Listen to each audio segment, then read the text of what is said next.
Public service announcement. I don't like when Christians, or anyone else for that matter, says spare the rod, spoil the child, as if that's a scripture in the Bible and it's biblical and we can use it in order to be able to say that I beat my child, or I hit my child, or I whoop my child, or I spank my child. But basically you just physically abuse them because you haven't emotionally regulated yourself, and so you're angry and you're frustrated and you don't know how to talk to your child or come across and tell your child that they crossed a boundary. It's not biblical. It's not in the Bible. You'll never find it. It's not in there. Spare the rod, spoil the child. It's not even in there in any translation. Spare the rod, spoil the child focuses on the child. The scripture where this old folks saying, I won't say proverb because it's not a proverb, okay?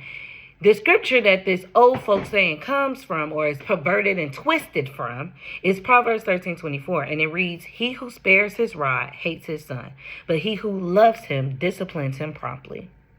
This scripture focuses on the parent. Spare the rod, spoil the child focuses on the child.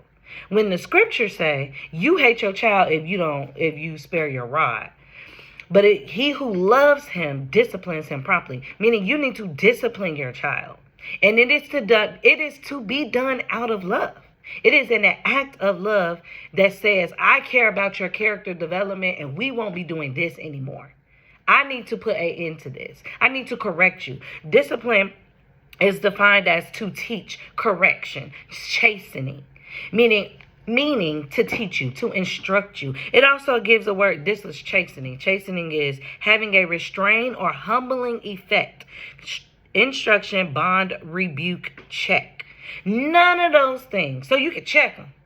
Let me check you about this. But it needs to be an instruction. It needs to be a teaching mode. It needs to have a bond. Why would the word need to be bond? You know what I mean?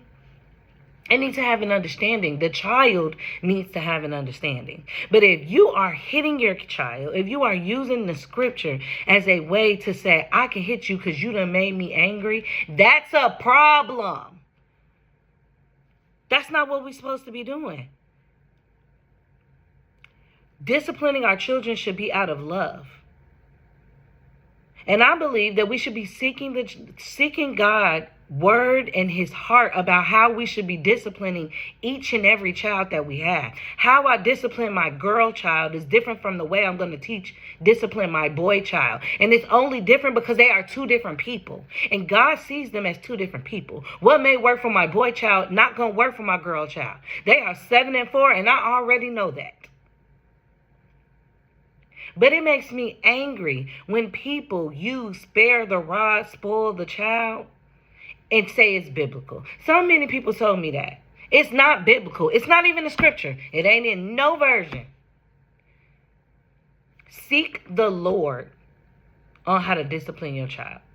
And when you disciplining them, make sure it's done out of love. So if you are angry, if you are frustrated, if you don't know what to do, then maybe you should take a step back before you try to discipline your child, whom the Bible says you need to do out of love. It needs to be an understanding that the child has. And I can speak on this because I'm a mom. I can speak on this because I was a child. I can speak on this because I have seen it.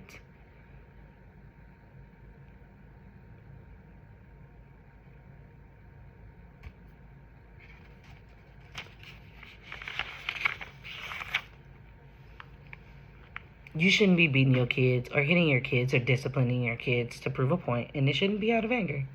Seek the Lord for clarity on how to discipline your child.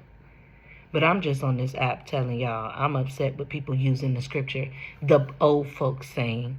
I'm upset that you misinterpret the scripture, that you pervert and twist the scripture, and then you use this old folks saying as a way to say, I can do what I want. No, you can't. That's all.